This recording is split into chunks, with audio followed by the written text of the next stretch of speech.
Deuteronomy chapter 16 is a rather expansive portion of the fifth book of Torah. And this is going to be a little bit longer than normal lesson by about 5 minutes today so we can get everything in. And it begins with describing something that's very important to me, the biblical feasts. In particular, the 3 major pilgrimage festivals. Then this moves into discussing the requirements and expectations of the civil and governmental leaders. And then finally, it renews some instructions concerning proper worship practices as well as reiterating some banned ones. Now, as always, we have to keep in mind the context of this book in general. And that context is, here is Moses making his final address to the people of Israel, because in only days he is going to die. He knows this. And as he stands before Israel on the mountains of Moab that overlook that beautiful Jordan Valley and the long hoped for permanent home for God's people, if there is one underlying theme that Moses is attempting to project, it is probably best summed up by the words of one of Israel's most notable kings, Solomon, son of David. In the book of Ecclesiastes, King Solomon reaches this conclusion in chapter 12, verse 13, after his long essay on the meaning of life. He concludes it all by saying, the end of the matter, all's been heard, fear God. Keep his commandments, for this is the whole duty of man. It's that simple. The whole duty of man is to obey the commandments of God. Now, I want to show you something. The word used for man in Hebrew is Adam, and it means man or mankind in general. So, in the sense of this verse, it means mankind as a whole. This verse is not limited to its Hebrew audience. It's referring to all Gentile and Hebrews that worships the God of Israel. Now, I point this out because it's been a tendency of believers to want to make some laws and commandments only for Israel, others only for Gentiles, and we tend to be kind of arbitrary about which is which. Let's always remember that God's written commandments are contained in his law. Yeshua said, the law has never ceased, and it will not. Until when? Heaven and earth pass away. What Moses is saying applies to us. Messiah's ecclesia, Messiah's assembly, congregation, just as much as it did to the Hebrew people in general. So let's read Deuteronomy chapter 16 together. Please open your Bibles to Deuteronomy chapter 16. If you have a complete Jewish Bible, you can find it on page 215, 215.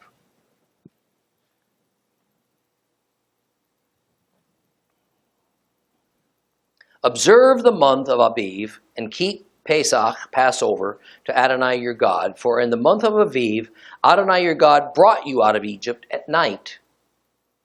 You are to sacrifice the Pesach offering from flock and herd to Adonai your God in the place where Adonai will choose to have his name live. You're not to eat any chametz, any leaven, with it. For 7 days you are to eat it with matzah, unleavened bread, the bread of affliction. For you came out of the land of Egypt in haste. Thus you will remember the day you left the land of Egypt as long as you live. No leaven is to be seen with you anywhere in your territory for 7 days. None of the meat from your sacrifice on the first day in the evening is to remain all night until morning. You may not sacrifice the Passover offering in just any of the towns that Adonai your God is giving you, but at the place where Adonai your God will choose to have his name live. That is where you are to sacrifice the Passover offering in the evening when the sun sets at the time of year that you came out of Egypt. You are to roast it. You are to eat it in the place Adonai your God will choose. In the morning you will return and go to your tents. For 6 days you are to eat matzah. On the 7th day there is to be a festive assembly for Adonai your God. Do not do any kind of work. You are to count 7 weeks. You are to begin counting 7 weeks from the time you put your sickle to the standing grain. You to observe the festival of Shavuot for Adonai your God with a voluntary offering which you are to give in accordance with the degree to which Adonai your God has prospered you. You are to rejoice in the presence of Adonai your God, you, your sons and daughters, your male and female slaves, the Levaim, the Levites, living with you in your towns, and the foreigners, the orphans, the widows living among you, in the place where Adonai your God will choose to have his name live. Remember, you were a slave in Egypt. Then you will keep and obey these laws. You are to keep the festival of Sukkot for 7 days after you have gathered the produce of your threshing floor and winepress. Rejoice at your festival, you, your sons and your daughters, your male and female slaves, the Levaim, Levites, the foreigners, orphans, widows among you. 7 days you are to keep the festival for Adonai your God in the place Adonai will choose, because Adonai your God will bless you in all of your crops, in all of your work. So you are to be full of joy. 3 times a year, all of your men are to appear in the presence of Adonai your God in the place where he will choose, at the festival of Matzah, at the festival of Shavuot, at the festival of Sukkot. They are not to show up before Adonai empty-handed. Every man is to give what he can in accordance with the blessing Adonai your God has given to you. You are to appoint judges and officers for all your gates in the cities Adonai your God is giving to you, tribe by tribe. They are to judge the people with righteous judgment. You're not to distort justice or show favoritism. You're not to accept a bribe. For a gift blinds the eyes of the wise. It twists the words of even the upright. Justice, only justice you must pursue, so that you will live and inherit the land Adonai your God is giving you. You're not to plant any sort of a tree as a sacred pole beside the altar of Adonai your God that you will make for yourselves. Likewise, do not set up a standing stone. Adonai your God hates such things.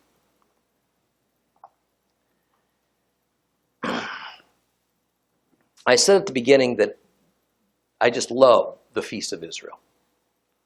That's because they are central, not only to Israel's worship practices, but to establishing their identity, and I think ours, as a people of God. The 7 biblical feasts are among what the Lord calls his appointed times. These are cyclical events. They're based on the calendar that Jehovah has established in order that Israel would have cause to pause and reflect on just who they are, who their God is.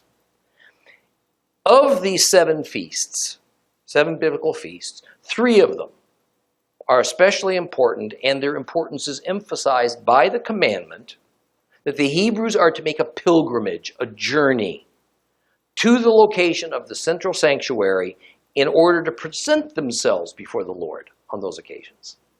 And since the Lord's presence was seen as residing above the Ark of the Covenant, then to present oneself to the Lord meant that one had to come to the location of the Ark. Where was that? At the tabernacle, later on in the temple.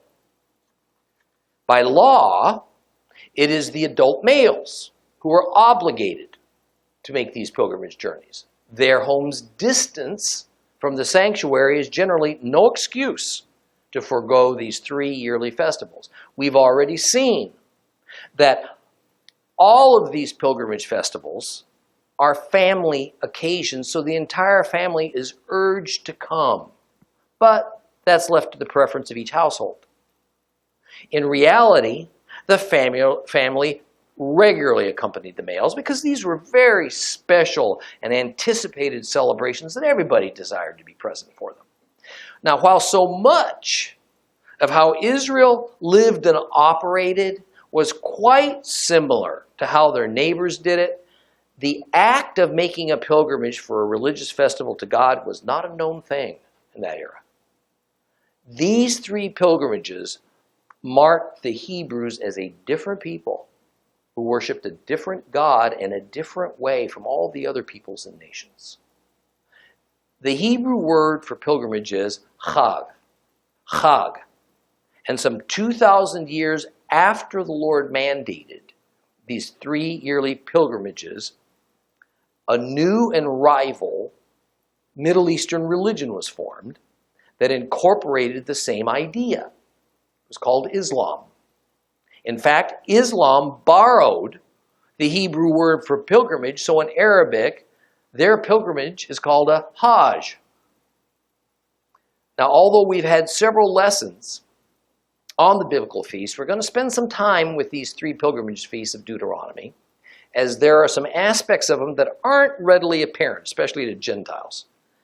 Even more, since virtually every great happening, hear me, every great happening in Christ's life centered on one or another of these pilgrimage feasts, then we ought to immediately suspect that the timing of them was no coincidence. The first feast that is discussed in chapter 16 is Passover, Hebrew Pesach.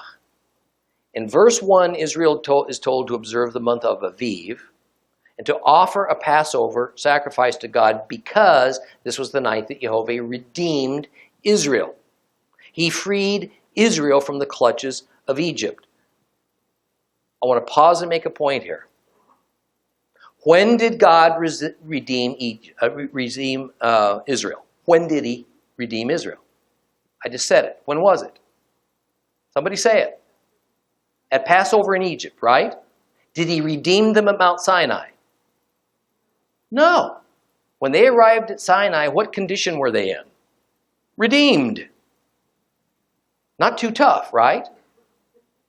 Who did he give the law to? A redeemed people. Keep that in mind.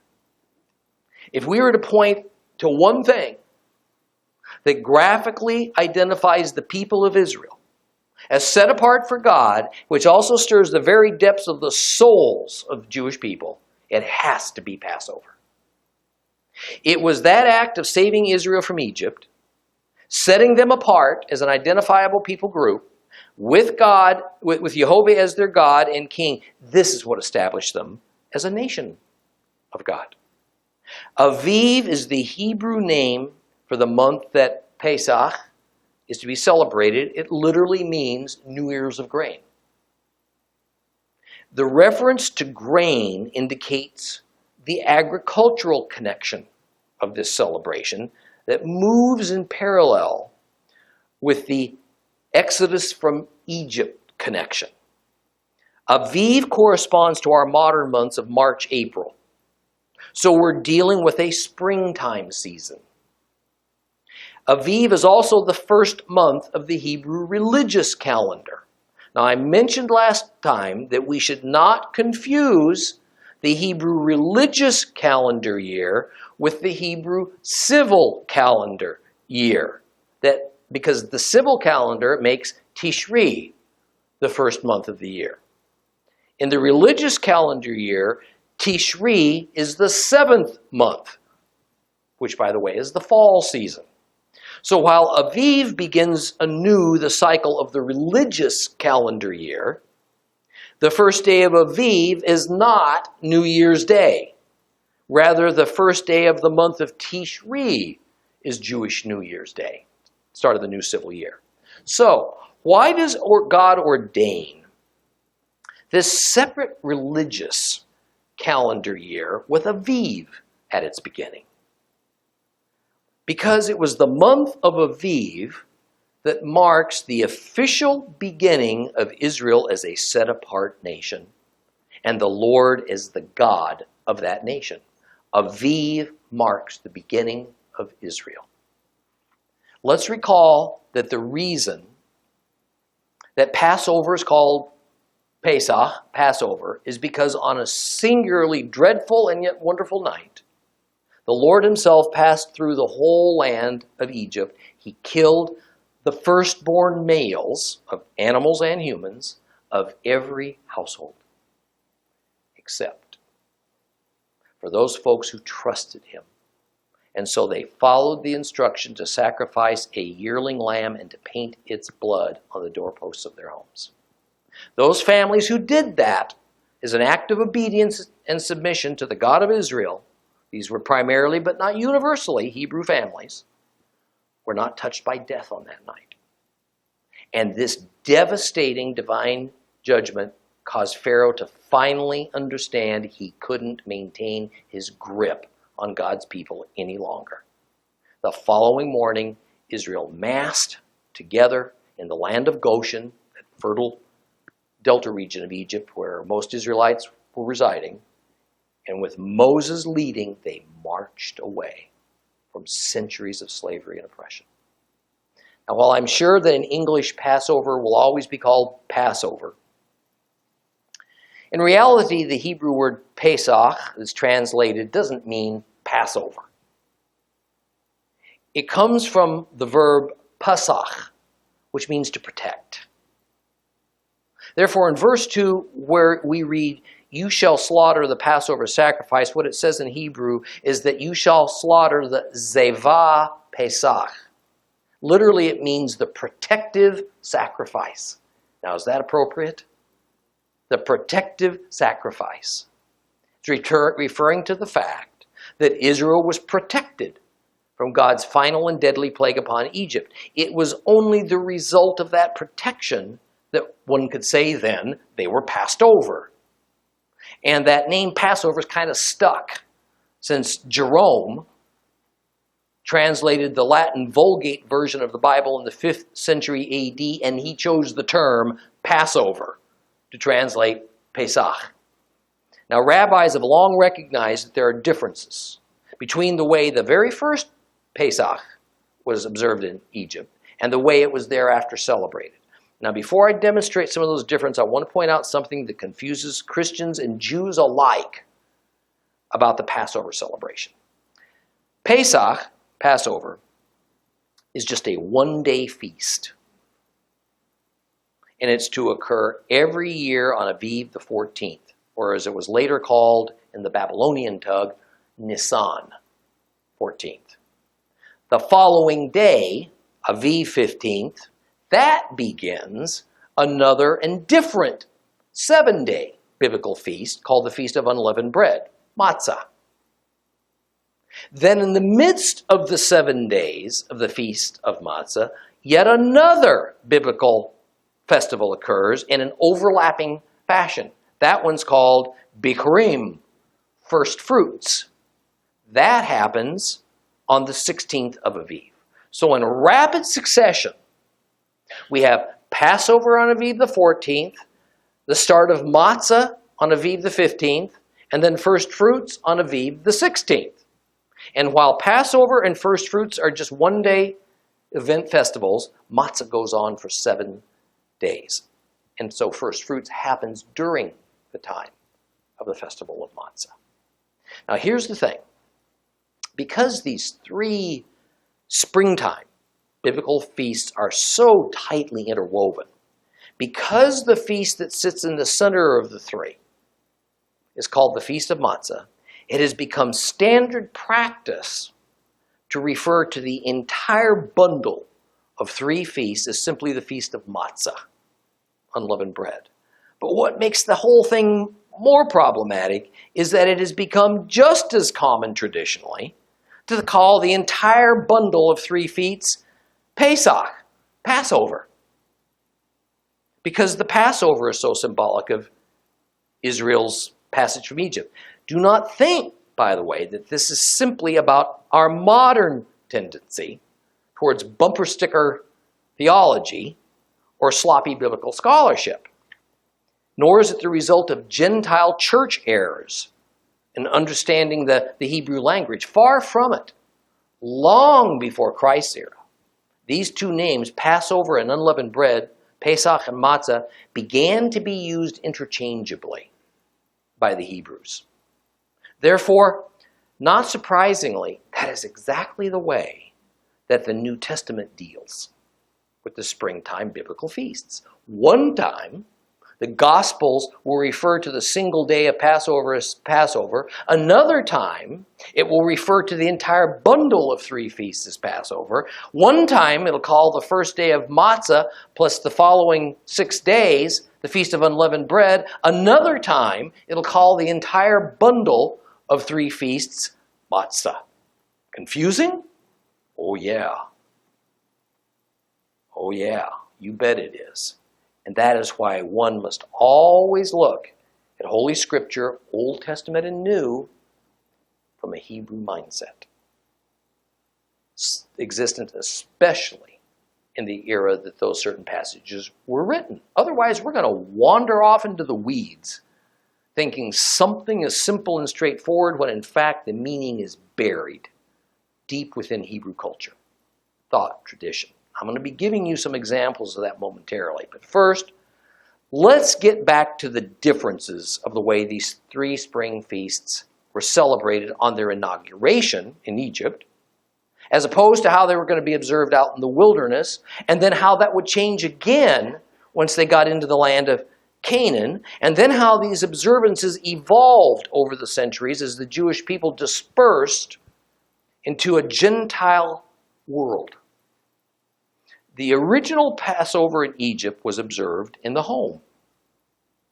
The firstborn of each household behaved more or less as the family priest, although that firstborn son didn't hold the title of a priest. He wasn't regarded as a priest, and so usually he led the various rituals if he was old enough. It was the firstborn who appropriately slaughtered the lamb in Egypt and painted its blood on the doorposts of his family homes. First, because it's his job. Second, it was his life that was going to be protected by this act. Now remember, the firstborn was the only family member that was in danger, because it was only the firstborns, by definition, meaning the firstborn son in that family, who was going to be threatened by death at the hand of God. Everybody else was fine. While Israel was in Egypt, there was not as yet an official priesthood established. That was going to happen in Mount Sinai, a couple months after they were redeemed and then left Egypt. Yet many of those Hebrews in Egypt had a distant memory of certain religious rituals that were handed down from Abraham, Isaac, and Jacob, and so they followed the customs of that era by each family recognizing the firstborn male present within each household as the officiator over whatever traditional rituals that they retained. So while the original Pesach was to take place within the residence of each family, once the law was given to celebrate it as an annual observance, the condition changed. Now, the Pesach sacrifice and the eating of the sacrificial lamb was to take place only at the centralized sanctuary. That is the meaning of the words in the second verse, where it says the sacrifice is to take place at the location where the Lord establishes his name. In addition, the Levite priests became the sole authorized officiators of sacrificial rituals, so they then replaced the firstborn sons as the spiritual leaders of the families. The next difference between the original Passover and those subsequent to it are that the sacrifice can be from an animal flock or herd. This means it can be lambs, goats, even cattle. The passages of the book of Exodus, when discussing the required animal, say that it must be of the flock, meaning a sheep or a goat. The rabbis have had a really difficult time with this. And generally, they have simply decided it would be best to follow the original instructions, which was to use a lamb. Now, some of the reasons stated for these differing instructions are that a sheep or a goat would be suitable for the amount of meat needed for a typical family of around 10 or so individuals. But once Israel settled in the land of Canaan, it would be possible for a number of families then to share one larger animal, maybe like a cow.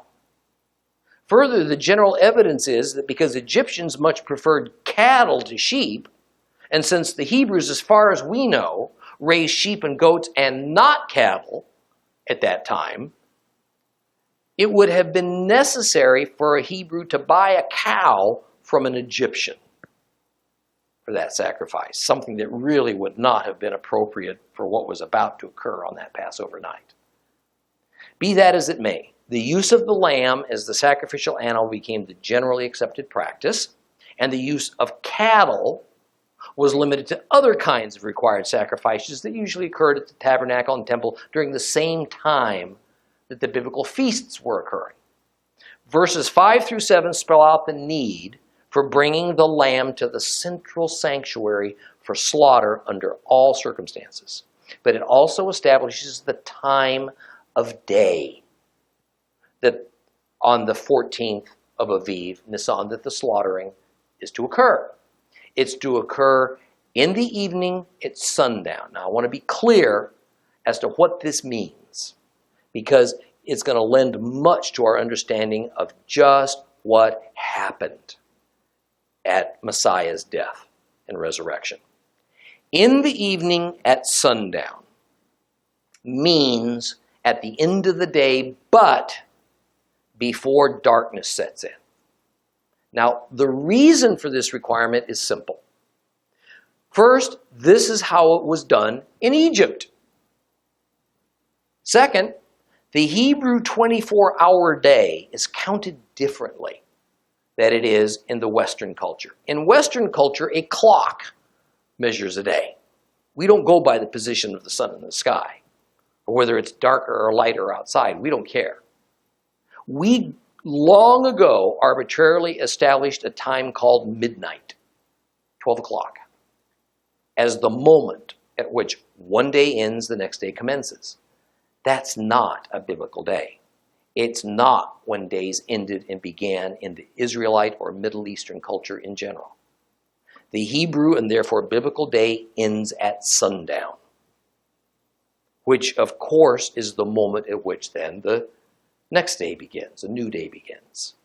Generally speaking, it came to be defined as that instant when the sun set over the horizon and then a certain grouping of 3 stars became visible in the evening sky because the sunlight had diminished enough now for them to be seen. So our problem is always to reconcile the Western day of our time with the Hebrew day when reading about when certain things happen during the day in the Bible. So, the point of this passage in Deuteronomy is Passover lambs must be slaughtered towards the end of the day on Aviv 14th at the tabernacle, but before it becomes dark enough for a new day to begin. Obviously, if they waited too long to begin slaughtering the thousands of lambs that would be involved, the day would change from the 14th to the 15th, and now the law would be broken. Therefore, when Israel settled in Canaan and they began regularly observing Passover, scores of thousands of people would show up at the tabernacle, temple, and they would wait until towards the end of the day for their lambs to be slaughtered with the help of a priest. In time, the logistics of slaughtering all those scores of thousands of lambs in such a short time span at the end of the day became impossible.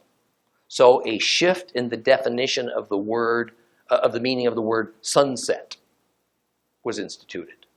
And since the Hebrews marked midday by the sun reaching its zenith in the sky, its highest point in the sky, that we call noon, then from that point forward, the sun is beginning to set, right? It was rising till it reached its zenith. Now it's setting. We would call that time 3 p.m. Yeshua's days, it was about 3 hours after the zenith. That's when the slaughtering of the lambs would occur. Generally speaking, it ended about 6 p.m., about a 3-hour window. Because since it was the springtime, in the springtime, the day would change to the new day somewhere between 6:30 and 7 p.m., by the way we measure it today on a clock. That's assuming we're in the same latitude as Jerusalem. One other important difference in the celebrations between the very first one in Egypt and all the later ones is that the first Passover had no connection to agriculture. It was all about the Exodus from Egypt. Later, the element of agriculture was added to it. I want to talk about that for just a moment, because when we discuss Shavuot, which most people know as Pentecost, I'm going to fill in some additional information that's going to help bring some pieces of that together. The agricultural element was added to the Passover bundle of feasts by the ordination of a feast called First Fruits, and that occurred the second day after Passover. The usual explanation for this is that the first of the barley harvest, the first of the type of grain barley that would ripen in the fields, was brought in on first fruits, and then several weeks later, there would be another harvest. This time, however, it would be wheat that ripened later than barley did in the season. Technically, first fruits was not indicative of the beginning of the barley harvest. Rather, the procedure was that a sheaf of unripened barley, green barley, would be brought in, given to the priest, and he would wave it at a tabernacle ceremony. Some days later, when the barley actually did ripen and turn brown, that's when the harvesting would commence. The exact day that the actual harvesting commenced obviously varied from year to year. Any farmer knows you can't set a day of harvest in advance on a calendar. You have to wait. You have to observe when the grain or the fruit or the grapes or whatever has actually achieved the exact point of ripening is at its optimum. And of course, it's going to randomly change every year. You don't know.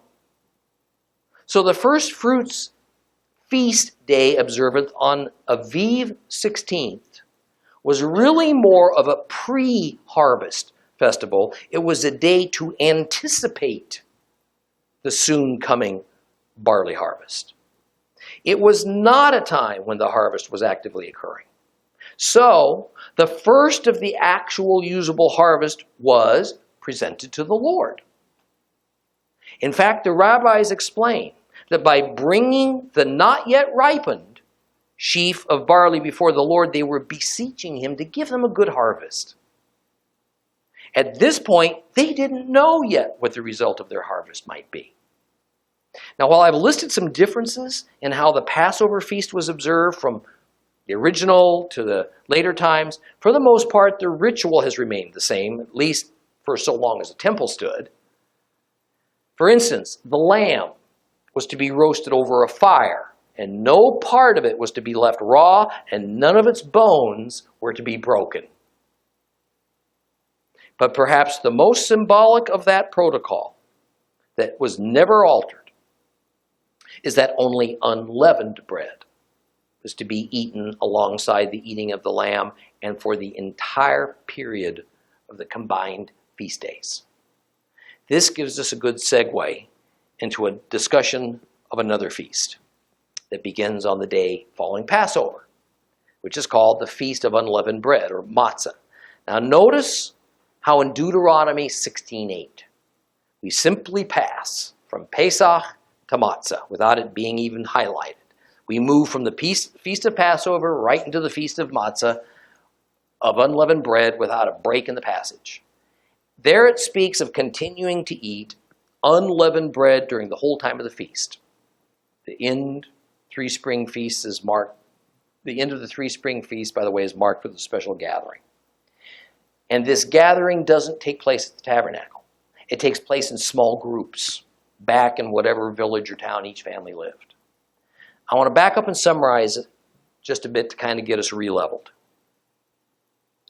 This 16th chapter of Deuteronomy is primarily dealing with the three God-ordained pilgrimage or Hag festivals, the Feast of Matzah, the Feast of Weeks, called Shavuot, and the Feast of Tabernacles, Sukkot.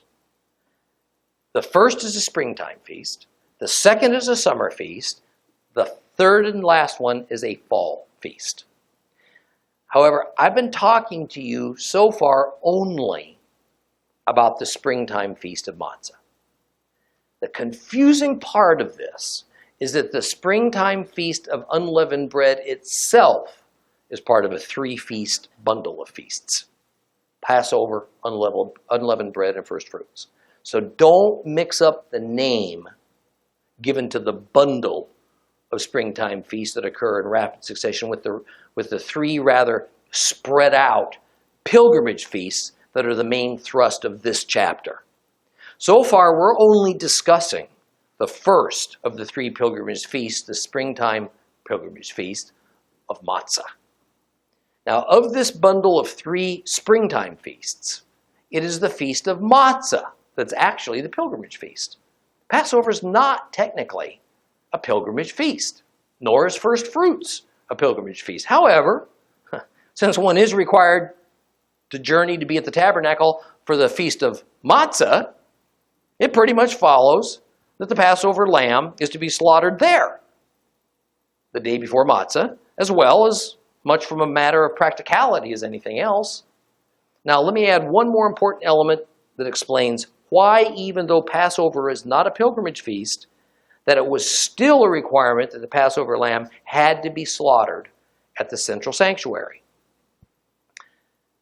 Back in Leviticus, God declared that the first day of the Feast of Matzah and the last day of the Feast of Matzah were something special.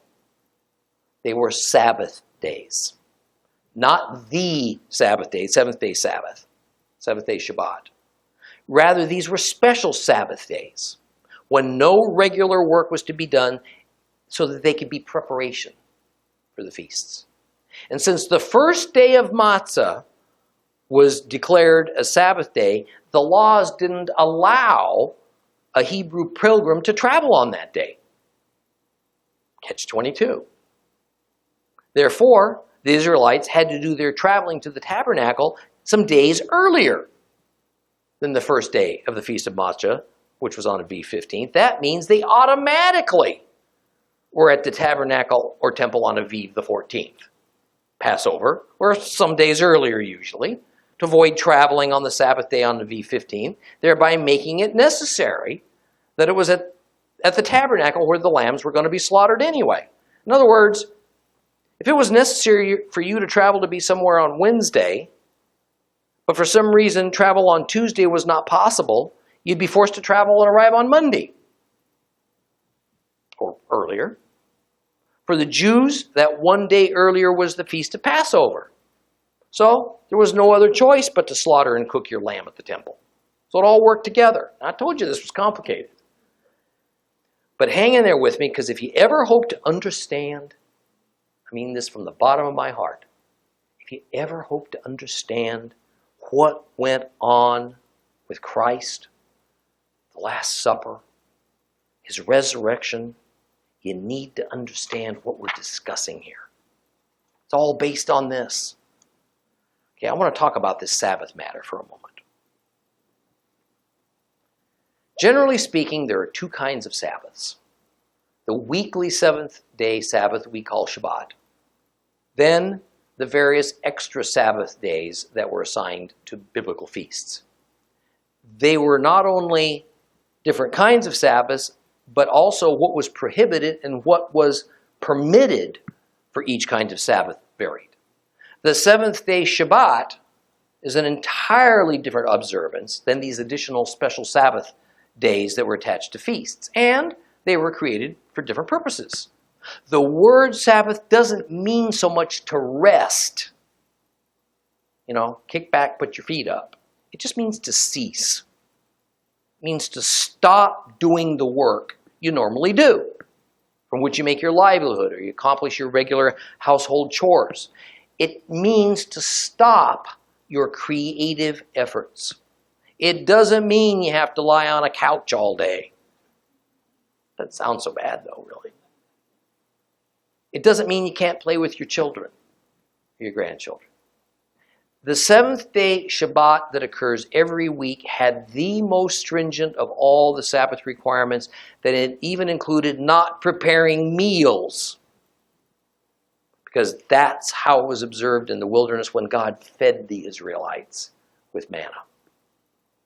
Recall that on the sixth day of the week, the day before the Sabbath, Israel was to gather double the amount of manna, cook it, prepare it however they chose, in order that they would eat that extra portion without any further preparation on the seventh day, Shabbat. These additional Sabbaths that were attached to the various feasts had different requirements. The requirements for some of them were more rigid than for others. The requirements for the extra Sabbaths attached to the springtime feasts were that on these particular Sabbaths, food preparation could occur. Gathering up animals that one might bring on the journey and other preparations for travel in order to arrive at the temple in time to sacrifice could occur. Some of these festival Sabbaths didn't even begin and end at the normal start and stop times for a 24-hour day. Some might begin the moment the day changed to the festival Sabbath day, but end by noon or partway through the next day. At other times, a particular festival Sabbath might not start until noon or thereafter. So there's a lot of variation in this. I want to again affirm, when I say this, I'm not talking about the seventh-day Sabbath. Its schedule, its rituals are fixed firm, and it doesn't ever change. The festival Sabbath days are additional days where the work schedule is modified or it's limited, and preparation for the coming biblical feasts to which they were attached were authorized by the Lord to continue in varying degrees. It's important we recognize that when the Scriptures are referring to the special feast Sabbaths, they're different than the standard seventh-day Sabbath. Now, I want you to notice, since Passover, which is a how many day event? 1. And then the Feast of Matzah, which is a how many day event? 7. It begins one right after the other. So we have an overall spring feast period of 8 days. This means, follow me, that during this festival period, at least one seventh-day Sabbath was going to happen. Depending on the year, 2 seventh-day Sabbaths could happen. Therefore, the purpose, the festival Sabbath days, the special Sabbath days, would be in addition to the 1 or maybe 2 seventh-day Sabbaths that occurred during that 8-day feast period. I want to wrap up today's lesson by applying this to Yeshua's last Passover celebration. I'm only going to go so deep with this. We're just going to peel that onion back another layer in another lesson. But in the Gospels, we find that Yeshua was killed, put into a rocky tomb, and arose during the springtime feast days. We are unequivocally told he died on Passover Day, and he arose on the first day of the week. We also know that there was at least one Sabbath in between those times, one Shabbat. The kind of Sabbath that's the regular seventh-day Sabbath. Christian tradition is that Passover and the year Yeshua died was on a Friday. This is why we have Good Friday. Therefore, we have a traditional Christian observance. We say, this is when he was crucified. See, there's a problem with what that traditional Christian schedule has come up with. It is that the story of Jonah, being in the belly of the fish for 3 days and 3 nights was supposed to be the pattern of the time period from Jesus' death until his resurrection. Christian and Hebrew scholars and teachers, myself included, have attempted all kinds of ways to figure out how we can turn Friday night and Saturday night in the tomb into 3 nights. Good luck. But no matter how we attempt to get around the problem, if, as is usual, we have Jesus crucified on Friday afternoon, going into the grave before Friday night, arising at about sunrise Sunday morning, we just can't get past the obvious Friday night, Saturday night, Sunday morning problem. We can't cram 3 nights into that scenario, although there's been some pretty creative attempts to try it. This is where our understanding of how the feast days worked, and this is according to Scripture, by the way, not conjecture, and how the various kinds of Sabbaths worked, that helps us out. But there's one more important piece of information that's been glossed over that is perhaps the key to the whole thing. It is that during Christ's era, there were differing traditions among the Jews on when and how to do Passover. In fact, there were exactly 3 different traditions, all in operation at the same time. There was the Judean tradition, meaning the one that was observed by those who lived in and around Jerusalem, in the kingdom of Judea, it was called at that time. Then there was the Samaritan tradition, for those who lived in Samaria, the central portion of the Holy Lands. And finally, there was the Galilean tradition, for those who lived up in the Galilee, the northernmost area of the Holy Lands. The Samaritan tradition revolved around their belief that Mount Gerizim was the place where the temple of God belonged. So the Samaritans broke loyalty with the Judeans. They built their own temple. They established even their own priesthood. This involved doing things just a little different than what the established protocol of the Jerusalem temple was that we're far more familiar with. The Galilean traditions were almost identical to the Judean traditions. The Galileans recognized the authority of the Jerusalem-based priesthood, so they recognized Herod's temple in Jerusalem as the proper place of sacrifice. But the Galileans had a problem. They were quite far from Jerusalem. So traveling there was more difficult. It took longer than those Hebrews that just lived in Judah. The Galileans had to begin preparations for the pilgrimage feast, especially the pilgrimage feast, earlier than their Judean brothers. So they tinkered a bit with the feast schedule, including when the festival Sabbaths began and ended, and what was permitted and prohibited on those special feast Sabbath days. I want to cut to the chase. Think about it. Where was Yeshua from? The Galilee. Yeshua was a Galilean. All of his disciples were Galileans. They naturally observed the Galilean festival traditions. It would have been unthinkable for them to do anything else.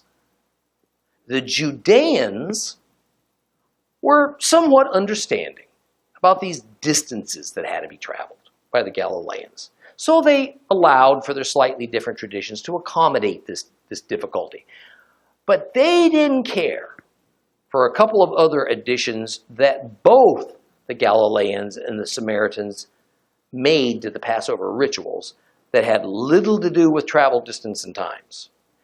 The Galileans added an extra ritual celebration that the Judeans did not recognize. They added a celebration called Seudah Mafsheket. And it happened as the day was changing from Aviv 13th to Aviv 14th. Now remember now, what day was Passover? Aviv 14th. Also remember that that day changes at about what we would call 7 p.m. in the evening, at least for that time of year. In this celebration, the Galileans put an emphasis on the firstborn aspect of the Exodus, calling to mind that it was the firstborn Israelites who were protected from death, and the firstborn Egyptians who were killed. So the Galileans declared that Aviv the 14th, the day of Passover, was to be a day of fasting for firstborn sons of every family in honor of the Lord saving their lives.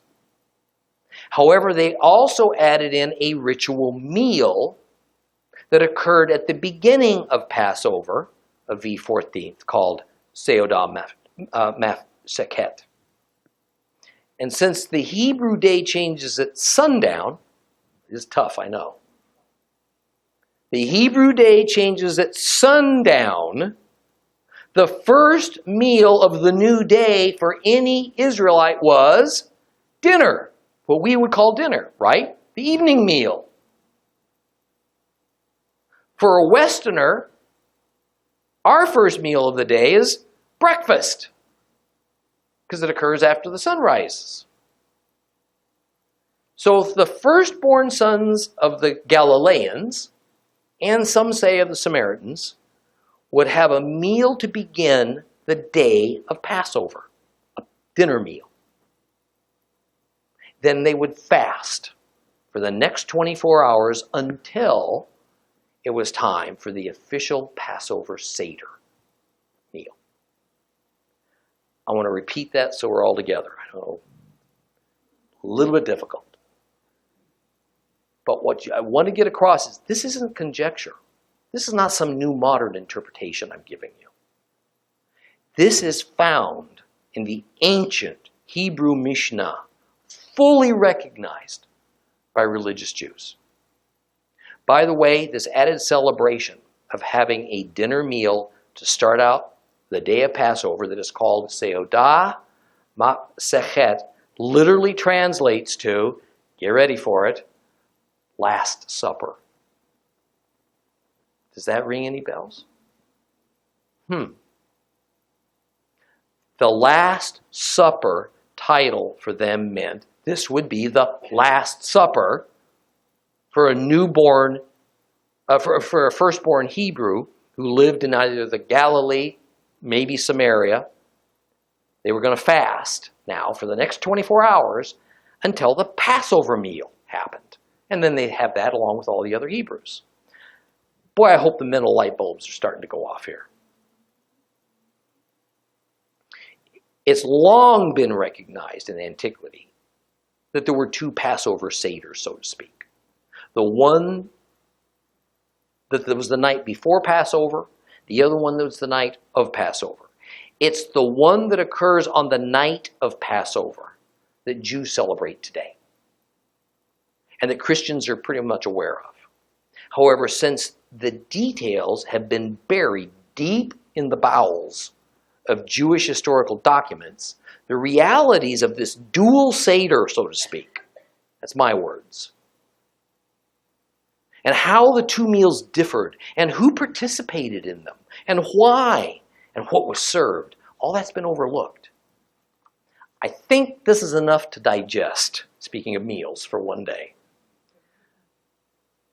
Think about this carefully over the next several days.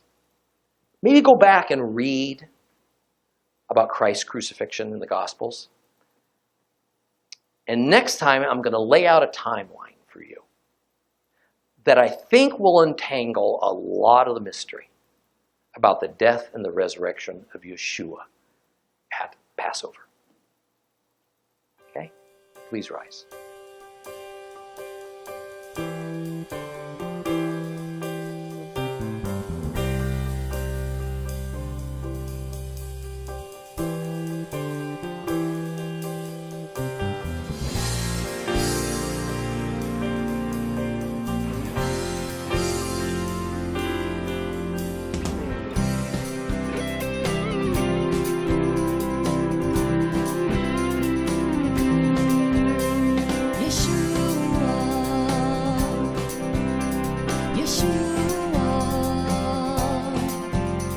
Yeshua.